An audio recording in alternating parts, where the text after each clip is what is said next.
The email came at 5:12 a.m., time-stamped from my mother's personal address, signed off with her usual flourish, warmly, Colette Vale. Subject line, Vow Renewal, updated guest list.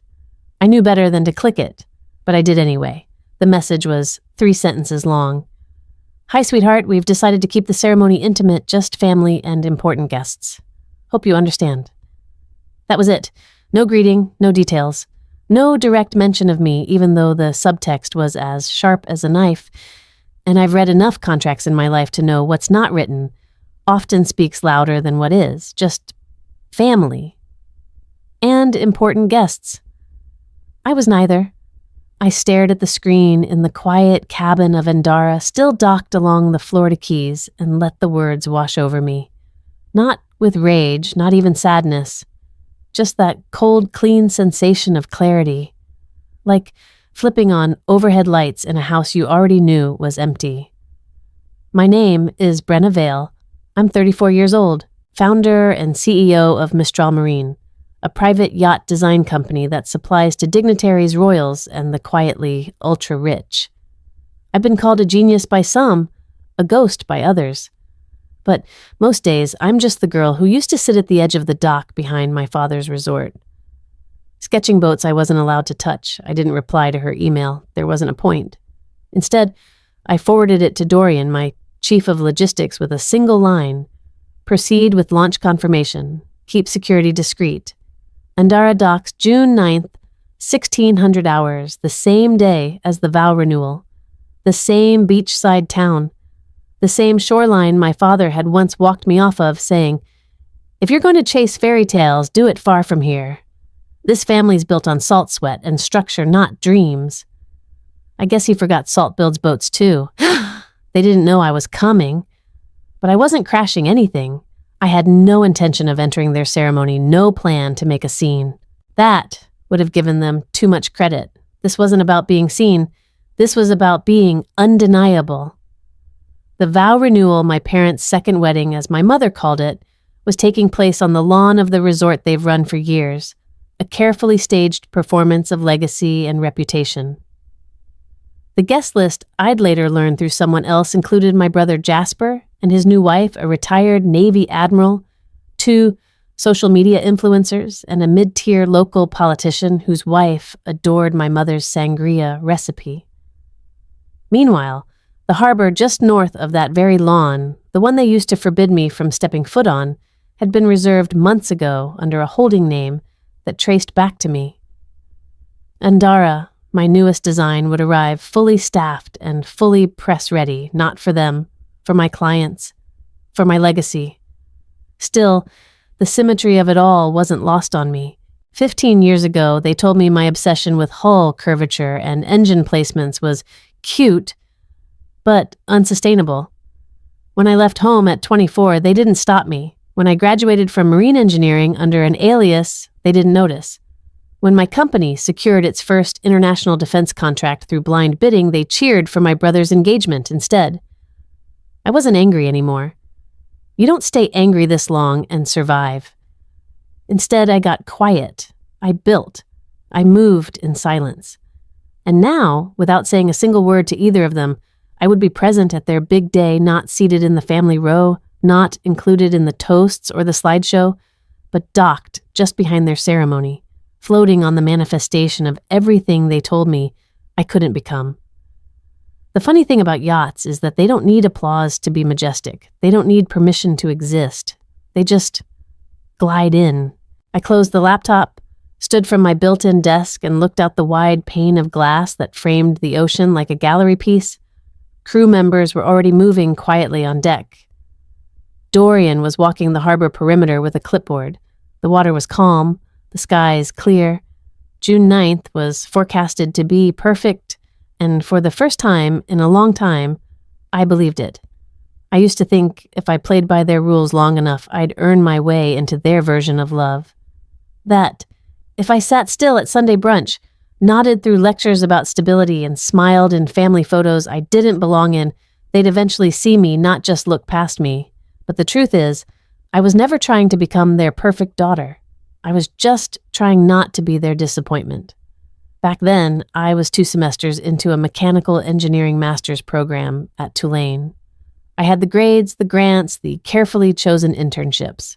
My father told everyone at the resort I was going to fix submarines for the Navy, even though I never once said that out loud.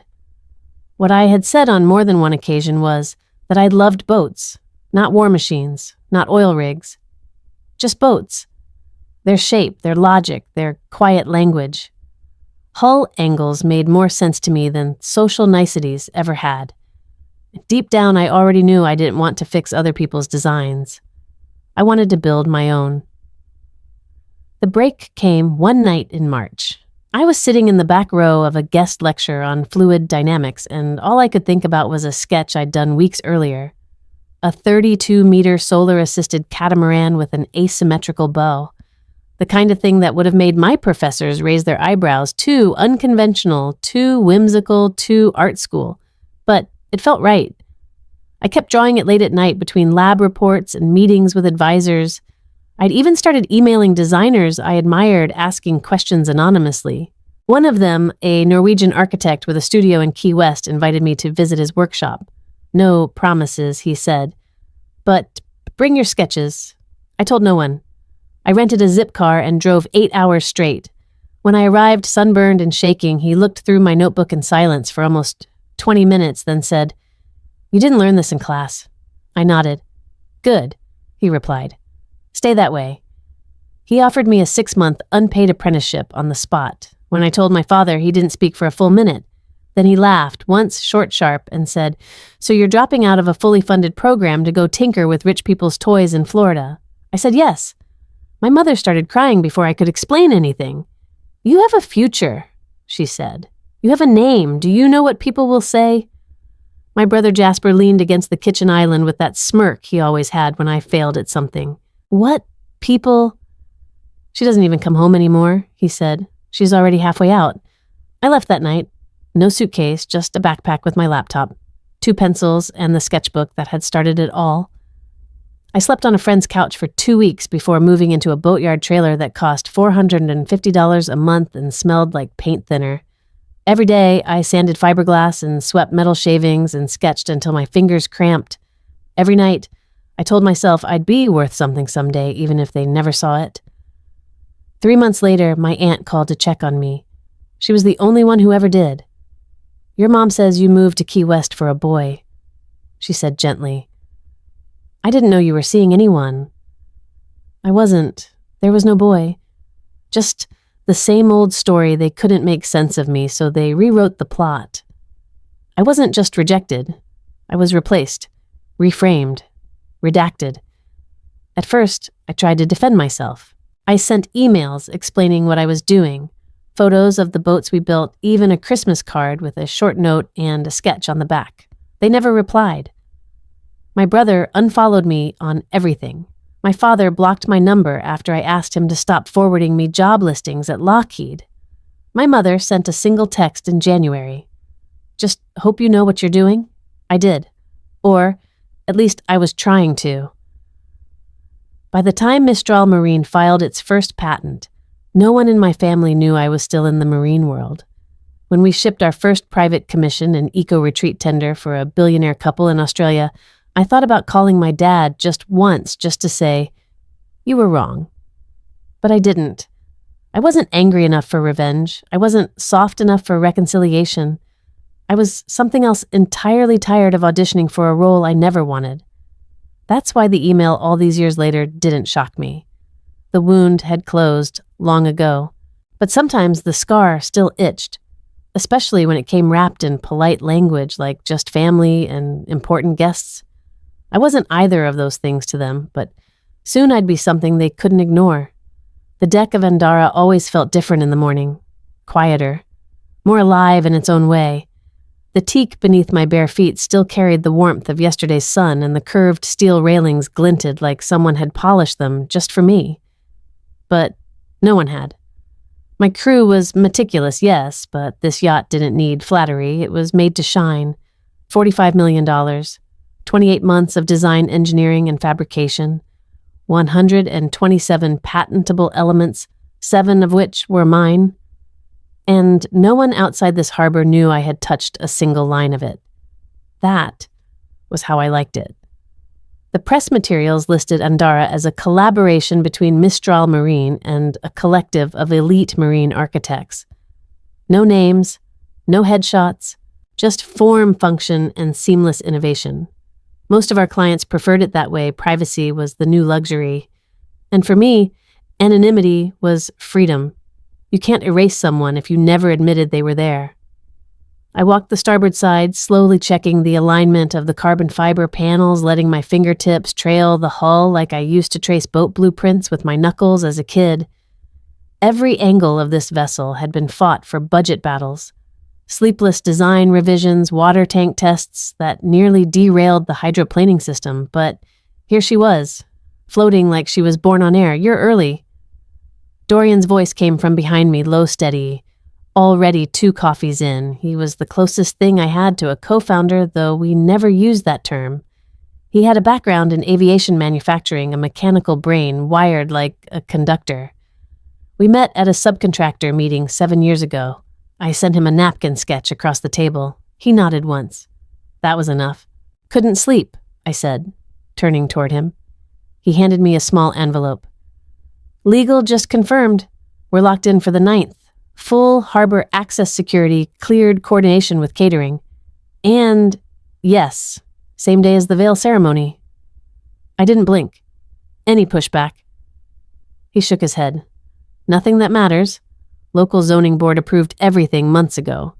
They'd have to crawl backward through 5 shell companies to trace it to us." That made me smile. Not out of malice, just satisfaction. Because that's how you do it. You don't barge into their party screaming for attention. You rent the land next door. You build your own house. Then you raise the roof just high enough that they can't ignore the shadow. I slipped the envelope into my back pocket and looked out at the water.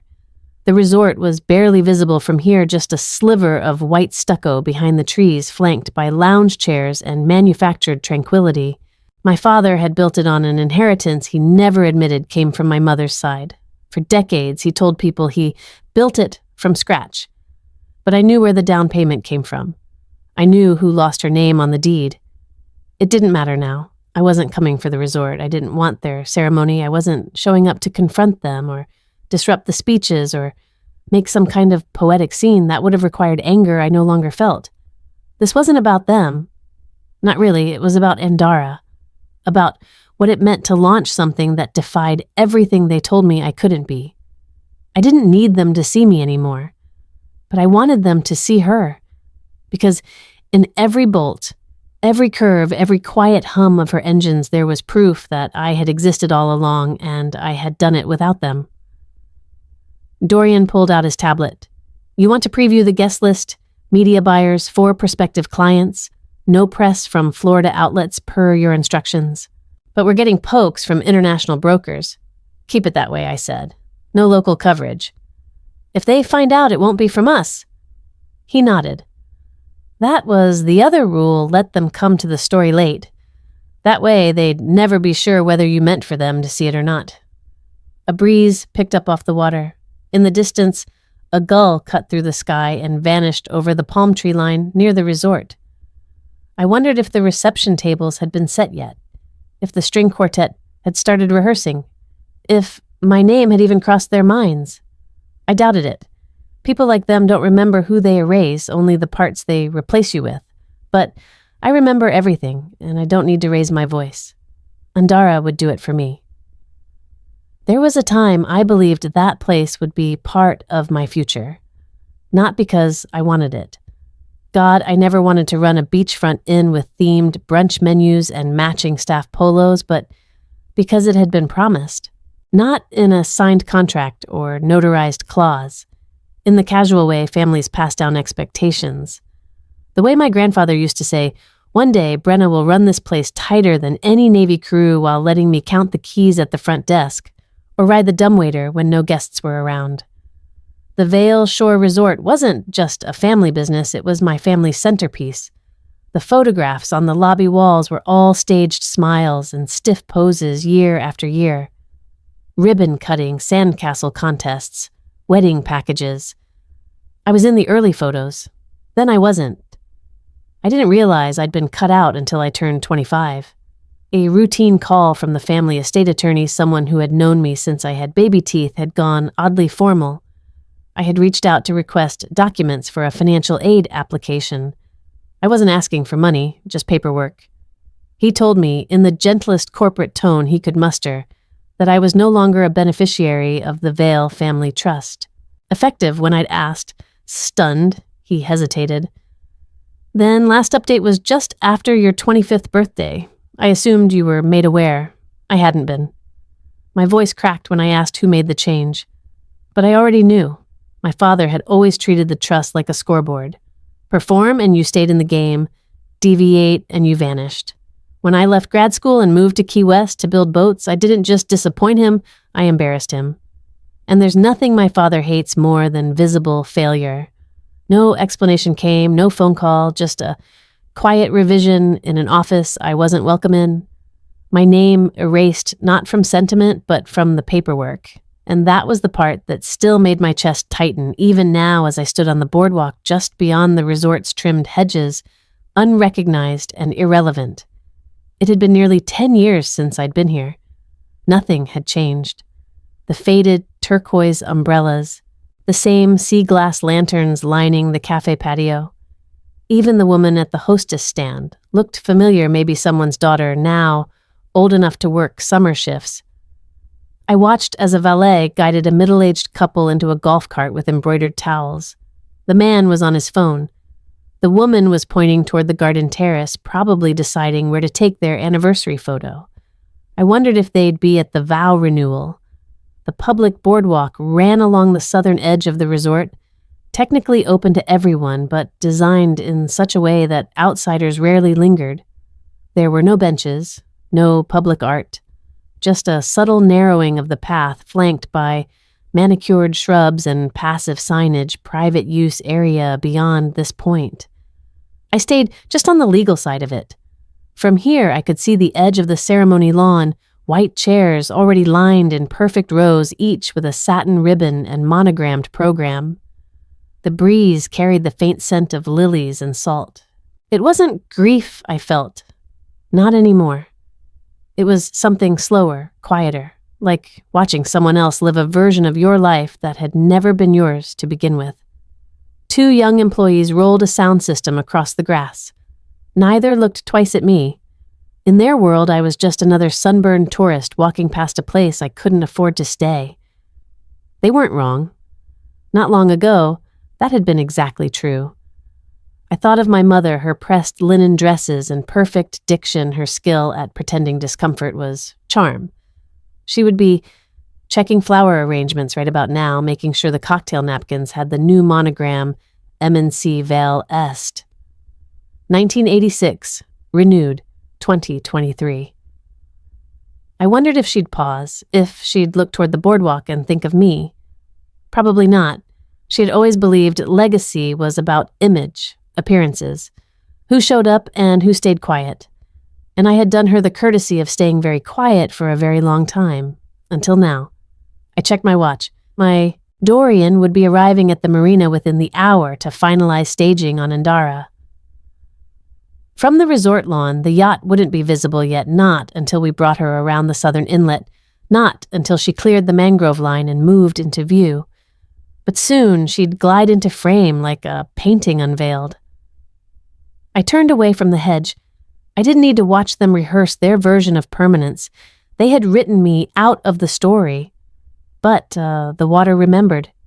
And it carried my name. The forwarded email landed in my inbox 2 nights before the ceremony. Subject line: Did you mean to miss this? The sender was Janet Holler, our former neighbor, part-time baker and full-time gossip engine in a tennis visor. I hadn't heard from her in at least 4 years, not since she ran into me at a trade show in Tampa and said, "Brenna Vale like those veils." Her message was only 2 sentences long. Thought you might want to see who made the cut. Seems odd. Hope you're doing well, sweetheart. Attached was the full guest list for the Vow Renewal, likely pulled from a group thread between moms with too much time and not enough boundaries. I opened it out of habit, not curiosity, and still somehow it landed like a punch. There they were, one by one, my brother Jasper and his wife, of course, listed as Jasper and Rachel Vale's son and daughter-in-law. Rachel's parents complete with doctor titles and a line noting their recent mention in coastal living. 3 of Dad's former Navy buddies, including one I remembered only as Uncle Brett, who used to let us steer his speedboat for 5 minutes and call it a life lesson. And near the bottom, Blake and Danielle Kay, a reality TV couple I recognized from a dating competition where they'd met arguing over who got the master suite. Not a single mention of me. Not in the family section, not as a friend. Not even in the honored guests category where the local pastor and a friend of a friend caterer had somehow earned space. I read through it twice, then a third time. I don't know what I was looking for. Some ghost line, some note in parentheses that said, "We tried to reach her," or "She declined quietly." But no, I wasn't even footnoted. I simply wasn't there. At the bottom of the email in bolded serif font sat the line that took my breath away for half a second. Formal attire. Family only. I stared at it for a long time, not out of pain but recognition. This was the part they were good at, the curated exclusion. Make it pretty, make it polite, make it seem like a standard. That way, no one would question why someone was missing, because the dress code had already decided who counted. I closed the laptop without replying to Janet. What could I say that wouldn't turn into fuel for her next lunch table story? Instead, I opened a different browser tab. My designer's site had already been bookmarked. Isla Norien Atelier, a woman I'd worked with on a commission for a yacht gala in Cannes the year before. Isla didn't do off the rack. She did statements stitched from silence and steel. I typed a message. Need a silk jumpsuit, coastal wind resistant. Color, black pearl or midnight bronze. Structured neckline. I want to feel like a ship with engines off, still powerful, still impossible to ignore. Need it by the 8th. Her reply came within the hour. Already sketching. I leaned back in my chair, the hum of Andara's lighting system soft in the background. Outside, the marina was quiet, the kind of hush that only existed before big things moved. This wouldn't be a crash, it wouldn't be a scene, I wouldn't yell, I wouldn't weep, I wouldn't show up waving a childhood photo and demanding a seat. That would have given them a reason to look down on me, that would have given them power. Instead, I'd glide in as if I had somewhere better to be. Because I did. I wouldn't walk the aisle, but I'd arrive by water, not on their guest list, but on their horizon. The sea was glass that morning. Not the kind of smooth that begged for a sailboat, but the heavy kind, still and thick like the ocean was holding its breath. I woke early on Andara, the filtered sunlight slipping through the curved skylight above my berth. For a moment, I forgot where I was. Then I heard the faint clink of champagne bottles being unloaded on the upper deck and remembered it was the day of the Vow Renewal. And I was already here. I didn't move for a while. Just lay there, arms tucked beneath my head, staring at the slatted shadows above me as the engines thrummed quietly beneath the hull. They weren't even on, just cycling through their systems. A kind of preparation, like lungs expanding. By the time I got to the main deck, the crew was already in motion. Elise, our interior lead, was inspecting glasses in her crisp gray uniform, counting off a list under her breath. Dorian was talking to the local harbor master on his headset. Jaw clenched, but tone polite. Everyone worked with that soft urgency reserved for luxury, never rushed, but always aware that perfection didn't arrive by accident. "Morning," Ms. Vale Elise said when she saw me. "Forecast holds. No wind, minimal swell, high visibility." She handed me a clipboard with timing notes for docking media access and the internal tour schedule.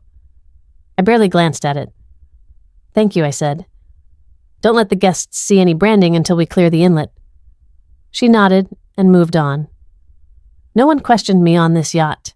It wasn't about ego, it was about design. Every inch of Andara had come from my hand, from the angle of the arching bow to the tone of the lighting against the dark brushed metal. I'd spent years building things no one believed I could. And now I was preparing to pull right up behind the very people who told me I'd never be more than an embarrassment. I stepped out to the bow, barefoot, a coffee in one hand, and let the morning wrap around me. From here, I could just make out the fringe of the resort. White tents fluttered like stiff flags, and small, well-dressed figures moved among them, setting chairs, checking centerpieces, rehearsing the choreography of a day meant to appear effortless. I wondered if my mother was micromanaging the florist, if my brother was already on his second mimosa, if someone had joked that at least Brenna won't ruin this one. My last real conversation with my father had been 3 years ago. I'd flown to Charleston for a design symposium and made the mistake of texting him, thinking maybe we could meet for lunch. He agreed, reluctantly. We sat on a quiet patio downtown, and I showed him photos of a yacht we'd just launched for a Saudi investor, sleek, minimal, solar enhanced. He didn't look at a single image, just sipped his tea, leaned back, and said, "All this, it's fine, but it's not legacy." I blinked. "Excuse me." "Legacy?" he repeated. "Family, tradition. You're out there drawing fancy boats for people who forget your name the minute they disembark?" I folded the tablet and set it down. "You think running a resort that serves shrimp cocktail to strangers from Ohio is legacy?" He gave a slow, tight smile. "I think you'll regret burning every bridge you came from." I stood. "You already made sure those bridges collapsed." He didn't flinch. "You'll never be invited to anything with this family again, Brenna. Not weddings, not holidays, not funerals. You made your choice." I remember the sting of it, not because it was new, but because it was said aloud. It had always been the truth. Now, it just had a timestamp. Standing there on the bow, watching the resort begin to fill with people who didn't even know I existed, I whispered the words out loud for the first time since that day. You were right. And still, I wasn't angry. I felt calm, not cold, just settled. Like when a storm passes, not with violence, but with silence. The kind that doesn't leave wreckage, just makes you walk outside and breathe deeper. From this distance, I could hear music starting soft strings, tuning a speaker, clicking on. The Vow Renewal was about to begin. The lawn shimmered with gold runners and ivory linens.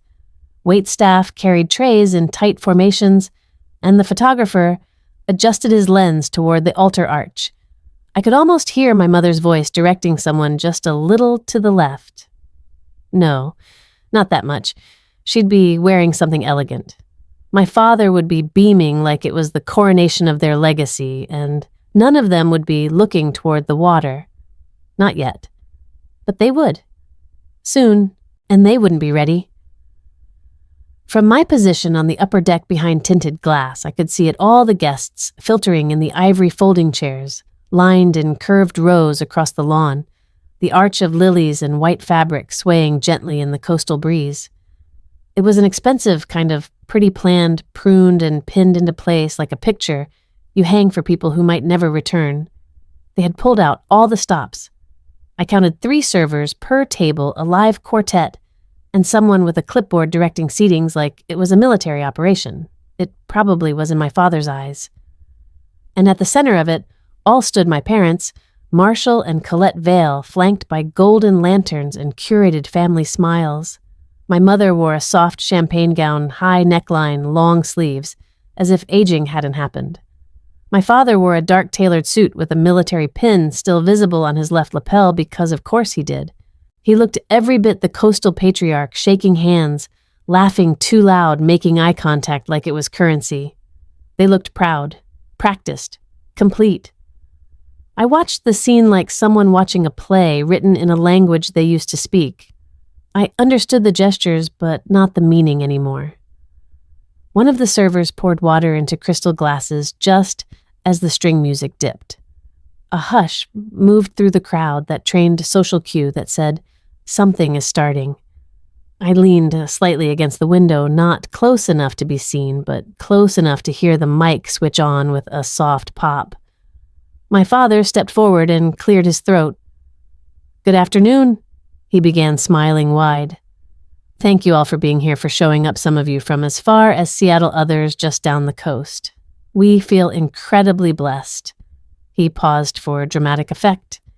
He'd always loved the stage, whether that was a banquet or a backyard barbecue. He made people feel like their applause mattered.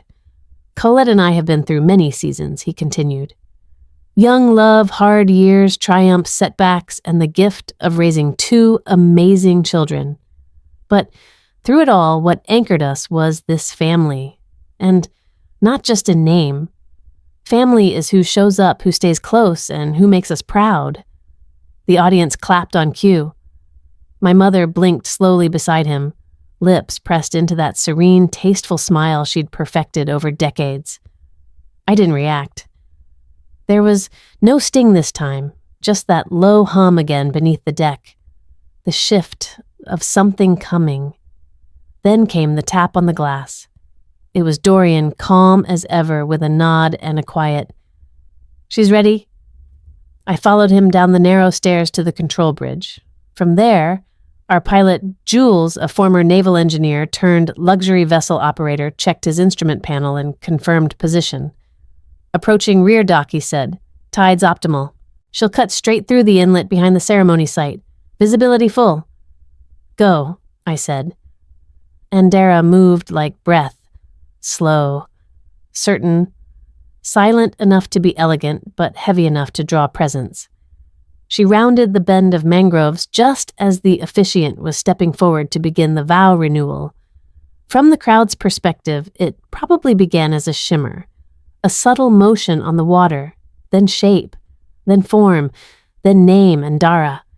Her hull gleamed in the sun, deep metallic bronze with mirrored trim, a color you couldn't buy, it had to be built. She glided in behind the resort lawn, perfectly framed by the arch where my parents stood, reciting promises they'd already broken to at least one of their children. Guests began to turn. It started with the younger ones, the influencer couple, whispering and lifting their phones. Then the Navy men, trained to clock movement, tilted their heads toward the shoreline. And then my father saw it. I watched from the deck window as he squinted slightly, adjusting his posture. My mother followed his gaze, her smile faltering for the briefest second, a twitch so small no one else would have noticed. But I did. The quartet trailed off.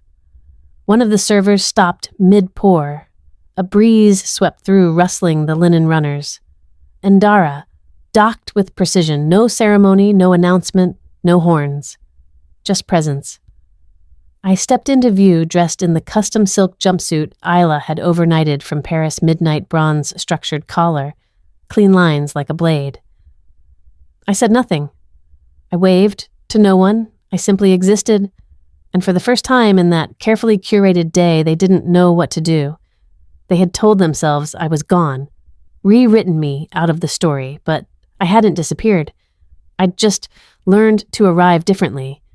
Andara cut through the water like she was born for this moment. There was no fanfare, no music, no scripted cue, just the soft churn of the sea and the gleam of her bronze hull catching the late morning light. From where I stood on the upper deck, I could see the entire lawn of the resort lined with its perfectly folded napkins and florals flown in from wherever my mother believed refinement lived. The name on the yacht's side, Andara, was crisp and unmistakable now, etched in the silver script across the bow. It drew the eye like a lighthouse in still water. The guests noticed first. One by one, heads began to turn toward the shoreline. A soft rustling moved through the crowd, not wind, but curiosity. Champagne flutes stopped mid-air. Conversations trailed off. Phones hovered, uncertain whether to capture or pretend nothing was happening. Then a voice from the second row, low and half-whispered, but loud enough to ripple. "Wait, that's Mistral's prototype, isn't it?" My father flinched barely and adjusted the lapel of his jacket like it had suddenly tightened. My mother tilted her head with rehearsed poise, scanning the dock as if it might vanish if she didn't react. But the name had already dropped, and anyone who knew anything about luxury marine design knew Mistral Marine didn't do prototypes without purpose. A sleek black town car pulled up near the entrance of the resort lawn. From it stepped our event coordinator dressed in minimalist black, carrying an elegant mic. He didn't look toward the crowd. He looked toward the yacht. Then, evenly confidently, he spoke into the small receiver pinned at his collar. "Ladies and gentlemen," he said, as though this had all been on the itinerary, "please welcome the lead designer and CEO of Mistral Marine, Ms. Brenna Vale." The silence broke like a wave hitting stone. There was no applause, just stillness. My father's hand dropped from his lapel. My mother's jaw tightened. "Jasper?"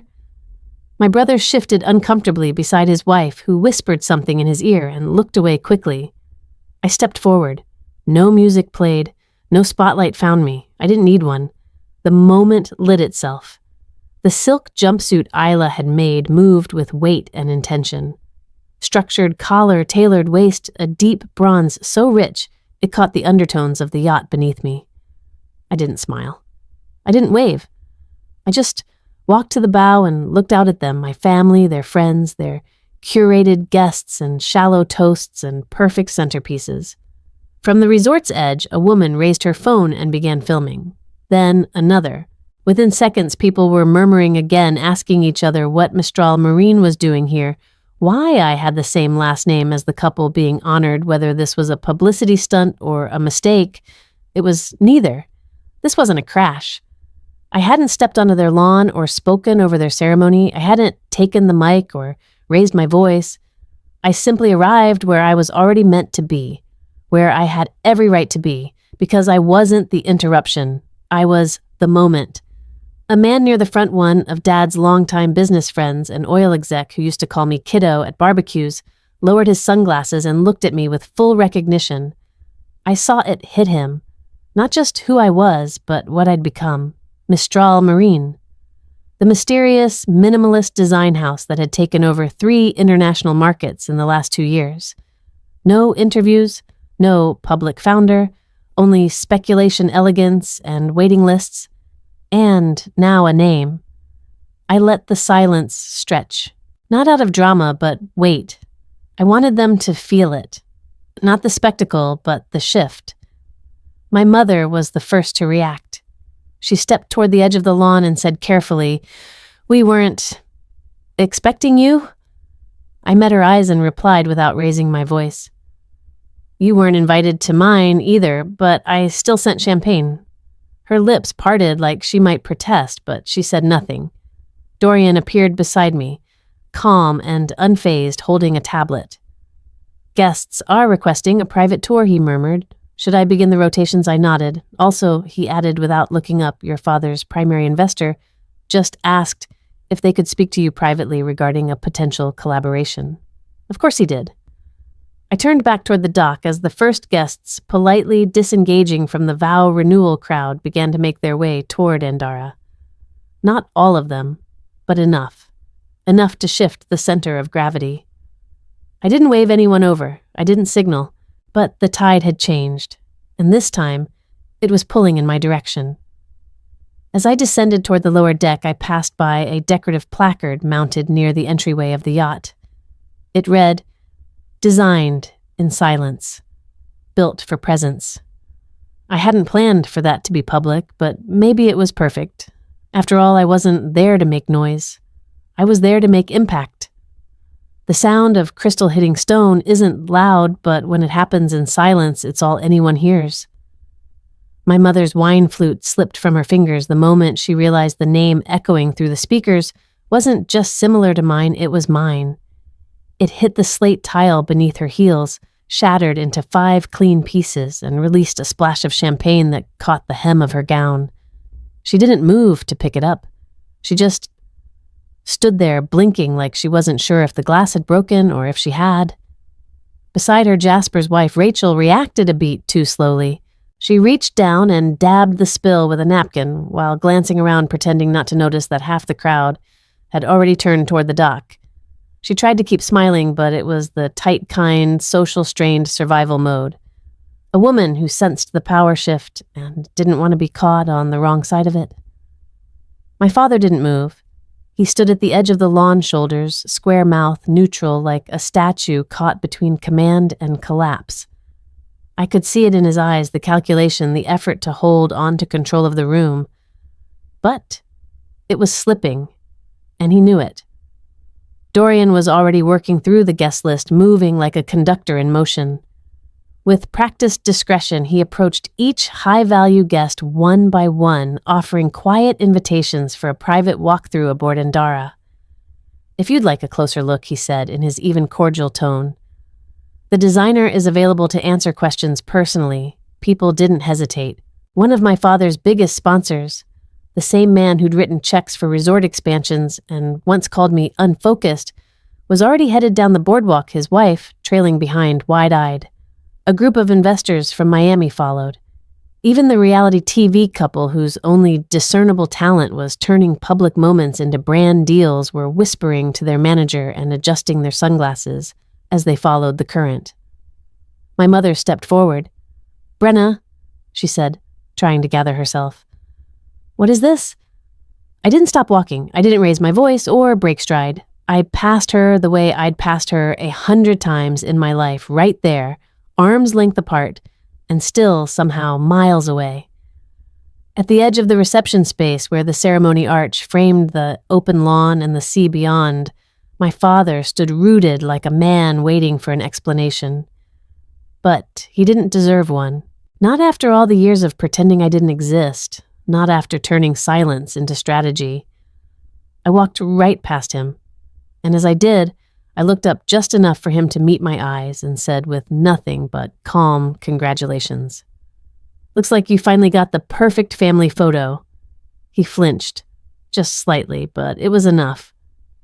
I didn't wait for a reply. By the time I stepped back aboard, Andara, guests were already lining up the gangway, escorted in groups of 4. The staff welcomed them with chilled towels and champagne flutes far finer than the ones my mother had ordered.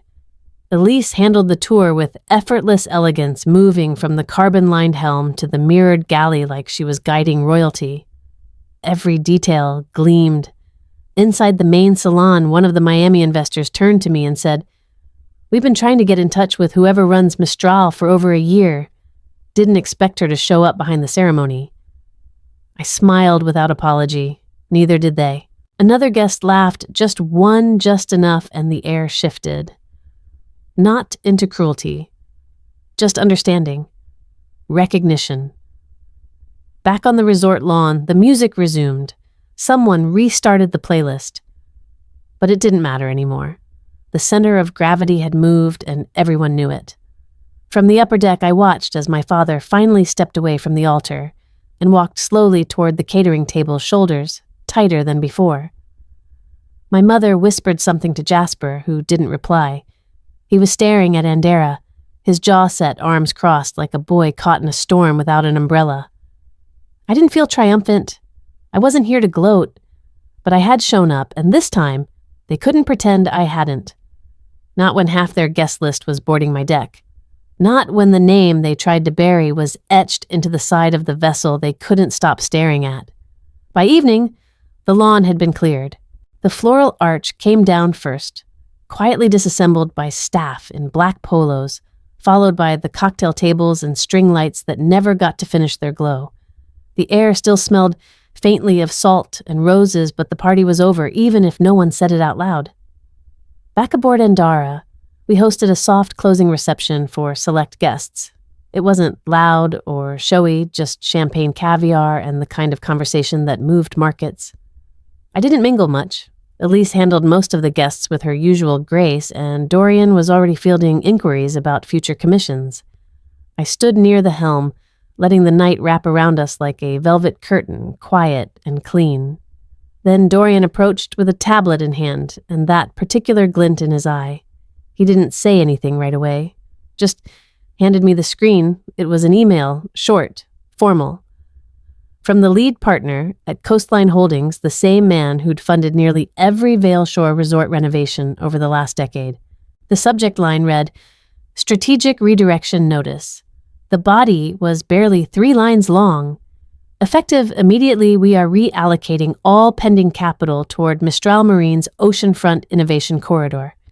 We believe your leadership represents the future of sustainable luxury development. We wish the Vale family continued success. I stared at the words for a full 10 seconds before passing the tablet back. Dorian didn't smirk. He didn't need to. He simply said, "There's a follow-up call scheduled for Monday morning. They want to formalize the announcement by Q3. I nodded, and that was that. It wasn't revenge. It wasn't even personal. It was gravity. The kind of shift that happens when a name once dismissed becomes the name others whisper toward. My father had spent years clinging to the idea that legacy came from control from appearances, institutions, and connections. But legacy, like tide, doesn't wait for permission. It moves toward relevance. And tonight, relevance had docked 20 feet from his altar. Around 9:00 p.m., after the last guest left and the decks had been cleared, I returned to my cabin. The evening air drifted through the open hatch, carrying laughter from a distant yacht and the soft ripple of water against hull. I sat down at my desk to go through notes when my phone lit up with a message. From my mother. "We didn't know you'd be there?" That was all it said. Not, "How are you?" Not, "You looked well." Not even, "Thank you for being respectful." Just one clean sentence that walked the line between explanation and excuse. I didn't hesitate. I typed back, "You didn't ask." No flourish. No signature. No invitation to continue, because that was the truth. They hadn't asked. Not when I left. Not when I built. Not when I succeeded. They never asked what I was building, what I dreamed of, or whether I still wanted a place at the table. And after a while, you stop wanting to be asked. You just start building the table yourself. I set the phone down and stared out the small window near my desk. In the distance, the faint glow of the resort was dimming. One light in the main villa still flickered, a hallway maybe, or someone pacing a bedroom uncertain what the story would be tomorrow. They'd find a way to spin it. They always did, but the truth had already landed. Not in anger, not in spectacle, just in presence, measured, real. The shift had come, and it didn't need my permission. Only my name. The box was waiting when I returned to Miami. A small, taped-up rectangle with my name handwritten in the corner, the ink slightly smudged like it had been written in a hurry. The return address was familiar. Anita Farrell, an old friend of my mother's who used to sneak me extra lemon bars at church potlucks and call me her quiet little captain. I hadn't seen her in years, not since I'd left town without saying goodbye. I carried the box inside my apartment and set it on the kitchen counter without opening it. For a full day, it just sat there. I moved around it, made coffee, took calls, sketched hull lines in my notebook, folded laundry, but the box stayed where it was, watching. It wasn't heavy, but it had weight. I finally opened it on a rainy Sunday afternoon, the kind of soft gray day that doesn't ask for productivity, just honesty. Inside was a stack of letters, some in envelopes, others loose, folded and refolded like they'd been handled more than once. There was a note on top in Anita's neat looping script. "Brenna, I debated for years whether to pass these along. I wasn't sure it would help, but I also wasn't sure it was mine to keep. A." I pulled the first letter out carefully. The handwriting was unmistakable. My mother's perfect cursive slanted, slightly right looping just enough to seem warm but never messy. The date on the first one was from the fall I left grad school. "Dear Brenna, I don't know why you think you have to do this the hard way. You've always been clever, but this isn't how the world works. Your father's angry, yes, but only because he expected more from you. I wish you'd come home. We could still fix this." Fix what I'd wondered back then. I hadn't broken anything. The second letter was dated months later in winter. "I've spoken to the trust attorney. Nothing is final yet, but you need to understand your silence helps everyone. We don't want a public mess. If you love this family, don't make this harder than it needs to be. That one hit harder than the first. Not because it surprised me, but because it didn't. There were more. Dozens. Some were soft and almost maternal. I miss your handwriting. I bought a scarf today that reminded me of the one you left behind. Some were sharp-edged and transactional. If you agree not to challenge the documents, we could revisit the terms privately. One dated just after my 25th birthday simply read, "You've made your choice, so we've made ours. I hope someday you'll understand." They had rewritten history in real time. While I was building something from the ground up, they were constructing their own version of me in the shadows. Irresponsible, erratic, emotional. The daughter who left for a boy. The one who wouldn't listen. The one who forfeited her place. I read every letter slowly, deliberately. Not because I needed answers, but because I needed to finally see the full shape of the silence I'd carried for years. And when I finished, I didn't cry. I just sat there, fingers pressed lightly to the edge of the last page, and breathed. Because this was the end of something. Not a chapter. A permission. I didn't need their apology. Not anymore. Apologies require a foundation of truth. And the truth was, they knew what they'd done. They just didn't want to be the ones to say it out loud. I placed the letters back in the box gently, as if they still contained something fragile. I sealed the lid with a single strip of tape and wrote a word across the top in permanent marker. Kept. Not forgiven. Not forgotten. Just kept. A record, a reckoning. Not so I could use them against anyone, but so I could stop using them against myself. I tucked the box into a cabinet in my studio closet behind a row of fabric swatches and archived press kits. It wouldn't be on display. It didn't need to be. Some truths don't require spotlight. They just need somewhere to rest. And for the first time in a long time, I wasn't holding it anymore. The evening breeze curled off the marina like a second skin, cool, familiar, scented faintly with salt and citrus from the trees planted along the dock. We'd anchored Andara just far enough from the main slip to avoid attention, but close enough that guests could board without climbing over camera lenses or cocktail chatter. That was intentional. I didn't want spectacle. Not tonight. The guest list was short, just 12. People who had seen me before the headlines, before the silence, before I learned to speak in design instead of defense. Dorian was there, of course, seated beside Elise, who had traded her uniform for a soft linen blouse and red lipstick. Across from them was Tova, my first mentor from the Key West boatyard, the woman who taught me to weld without apology, and told me, bluntly, if you want pretty, go paint. If you want power, build something that floats. She was grayer now, but her laugh hadn't changed.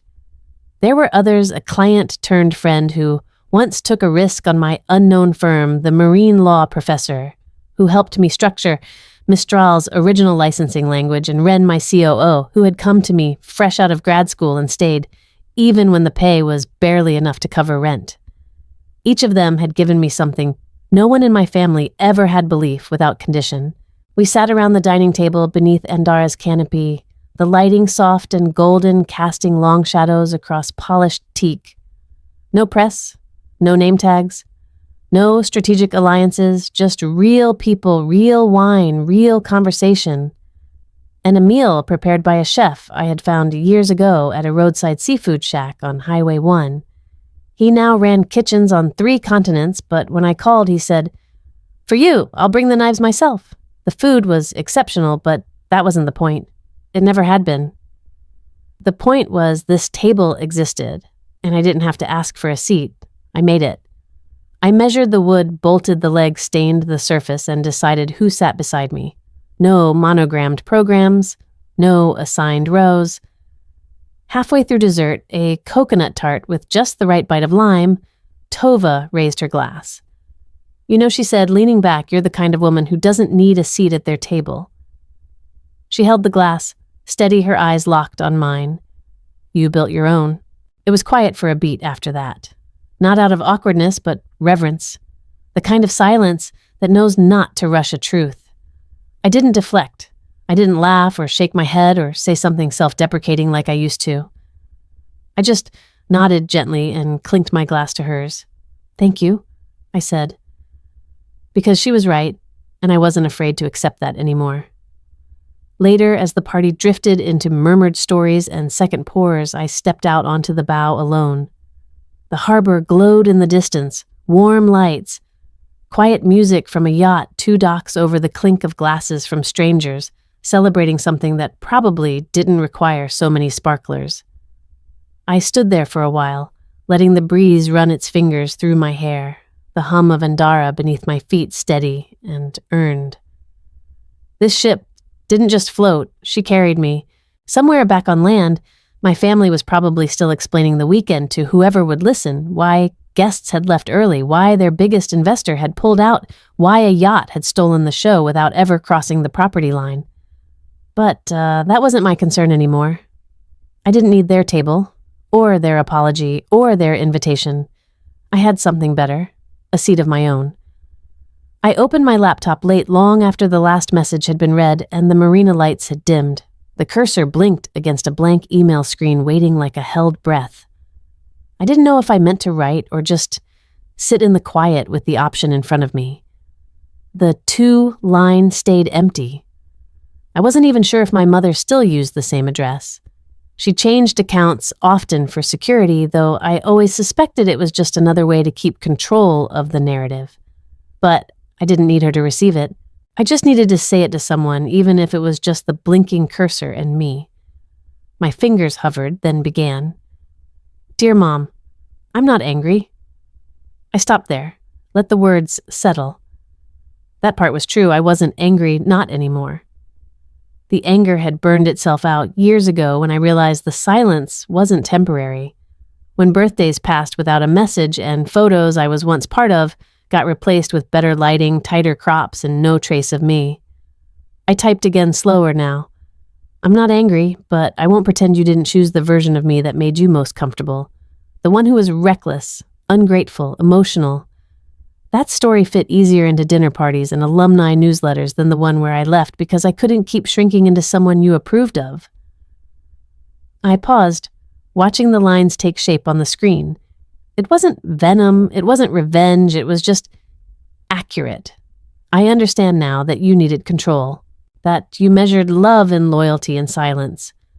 I used to think that if I said the right things, if I did enough, I could earn my place back. But I don't want back in anymore. That table wasn't built for me, and I'm done trying to squeeze into corners just to be near it.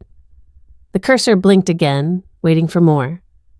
I leaned back in the chair, listening to the soft hum of Andara's systems beneath the floor, the faint sway of her weight settling into the water. This yacht had become my compass. Everything that once made me feel small had been redesigned into something that moved forward on its own terms. I glanced back at the screen, thought about ending the message with kindness or a half-hearted bridge. I hope you're well. But that would have been dishonest. Not because I didn't wish her peace, but because this wasn't a peace offering. It was a boundary, a quiet one, but firm. Instead, I read the words one more time. Then I hit delete. Not save, not send, just delete. And it felt light, not empty, not unresolved, just done. There's a particular kind of clarity that comes when you stop chasing what you'll never catch. I had spent so many years holding out hope that someone would rewrite their ending of my story to include me. But I'd written my own chapters, and those pages held more truth than any edited version they'd tucked behind polite smiles and curated speeches. I closed the laptop. No ceremony, no drama, just the sound of the hinge clicking shut. Outside, the water was calm again. The marina had gone still save for the occasional creak of dock lines adjusting to the tide. I walked out to the stern barefoot, wrapping a light sweater around my shoulders. The air smelled like night, briny and soft, like the hush after a storm. I thought about all the things I'd said without speaking. The way I showed up. The way Andara had moved into view with elegance and certainty. That was my letter. That was my reply. And she had already read it, even if she never admitted it. I stayed there a while longer, letting the breeze move around me, then turned and stepped back inside. I had nothing left to explain. 1 year later, the marina looks different, cleaner, sharper. The walkways are new, the signage elegant and understated. Palm trees have been replanted along the edge of the water, spaced with intention, not decoration. It's subtle, but you can feel the shift, the way the water moves, the way people pause to look up as they pass. Mistral Marine now owns 4 slips and the main office building. The lobby has no receptionist desk, just a framed view of the ocean and the quiet hum of innovation beneath polished concrete floors. A new prototype is under development. Longer, leaner, carbon frame hybrid propulsion. The name isn't final, but I already know what she'll be, deliberate, enduring, and impossible to overlook. On the dock, a small brushed metal plaque gleams against the sunlight. It reads, Mistral Marine Headquarters Est, by B. Vale. There's no logo, no press photo, no fanfare, just permanence. I visit the yard early before the crews arrive when the water is still and the only sounds are gulls circling somewhere behind the mangroves. I like this hour. It's when the world isn't quite awake and nothing demands explanation. After checking in with Wren and reviewing a few updates on the structural renderings, I take the long way back toward town. The footpath winds along the edge of the coastline and eventually brushes up against the property line of Vale Shore Resort. I don't mean to slow down, but I do. The resort is still standing, but it's no longer thriving. The lawn is patchier than I remember. The chairs look rented, not replaced. A sandwich board out front advertises midweek specials and discounted Vow Renewal packages 20% off for returning couples. I watch for a moment from a distance. There are no photographers, no champagne carts, just a pair of staff rearranging sun umbrellas, one of which keeps leaning no matter how they anchor it. I can't see my parents. I don't know if they're still living on site or if they've retreated into some private wing of the property away from the memory of what that weekend cost them. I don't feel pity. But I don't feel pride either. The truth is, I didn't take anything from them. Not really. I didn't go after their investors or steal their clients or leak stories to the press. I simply built what I always said I would, and I did it better than they thought possible. That was all. What happened next? That was gravity. Choices land where they're meant to. A jogger passes me on the path, earbuds in unaware of the layers beneath this stretch of coast. To him, it's just waterfront. To others, maybe a photo op. But I remember the summers I spent sitting cross-legged on the old dock, sketching hulls with sunburned shoulders and graphite under my fingernails, dreaming of boats no one had ever seen. They laughed at me back then. Not in front of me, of course, but in quiet rooms behind closed doors during carefully phrased conversations with family friends. She's doing something in Key West, I think. Designing or maybe crewing. You know how she is? Now I'm the headline they can't control. I take one last look at the weathered sign above the resort gate. It's faded, the letters slightly chipped. Someone's tried to repaint them, but the gold doesn't hold like it used to. I turn away. Back at the marina, a small group of apprentices waits on the floating dock, notebooks in hand. We've started bringing in local students' kids who have never stepped foot on a yacht but know instinctively how the water moves beneath them. I see parts of myself in them. The hunger, the vision, the quiet defiance. One of them points to the new prototype under tarp and asks if she'll get to see it launched. Maybe I say, if she earns it. The girl grins. I smile back. The wind shifts slightly, lifting the hem of my coat and brushing across the surface of the bay. I glance once more in the direction of the resort, not to gloat, not to linger, just to mark the line. The one they drew, the one I crossed. They didn't invite me, but they built their stage on my waters.